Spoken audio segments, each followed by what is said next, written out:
AP ముఖ్యమంత్రి చంద్రబాబు గారికి ఒక ప్రశ్న. పొట్టి శ్రీరాములు నెల్లూరు జిల్లా కందుకూరులో లక్ష్మీనాయుడు హత్య జరిగింది. అదేమీ రాజకీయ హత్య కాదు, పూర్తిగా ఇద్దరు వ్యక్తుల మధ్య జరిగిన వ్యక్తిగత పంచాయతీ. దానికి ముఖ్యమంత్రిగా మీ దగ్గర నుండి పోలీసు యంత్రాంగం మొత్తం అలర్ట్ అయ్యారు. నిందితుడిని అరెస్ట్ చేశారు. దర్యాప్తు కూడా ముమ్మరంగా జరుగుతుంది. ఇది అభినందించదగ్గ విషయమే.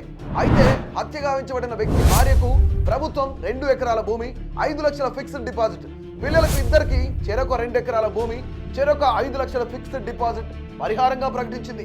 ఒక హత్య కేసులో బాధితులకు ఇన్ని రకాలుగా ప్రభుత్వం స్పందించడం ఇంతకు ముందు ఎప్పుడూ చూడలేదు.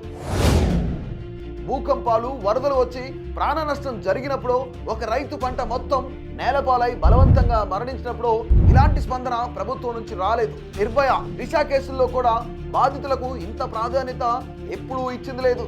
మరి ఇద్దరు వ్యక్తుల వ్యక్తిగత కక్షల వల్ల జరిగిన హత్యలో మీ ప్రభుత్వం ఇంతగా స్పందించడం వెనుక అసలు కారణం ఏంటి? ఇది నిజంగా ఆ కుటుంబాన్ని ఆదుకోవాలని చేసిందా, లేక చనిపోయిన వ్యక్తి సామాజిక వర్గం నుంచి ఎలాంటి వ్యతిరేకత రాకూడదని చేశారా? ఇది పూర్తిగా రాజకీయ ప్రయోజనాలతో తీసుకున్న నిర్ణయం అనే విమర్శలకు మీరేం సమాధానం చెప్తారు? నిజంగానే అభాగ్యుల పట్ల మీ ప్రభుత్వానికి ఇంత ప్రేమ, చిత్తశుద్ధి ఉంటే రాష్ట్రంలో భూమి లేని నిరుపేదలే ఉండరు కదా. ఏమంటారు సీఎం సార్?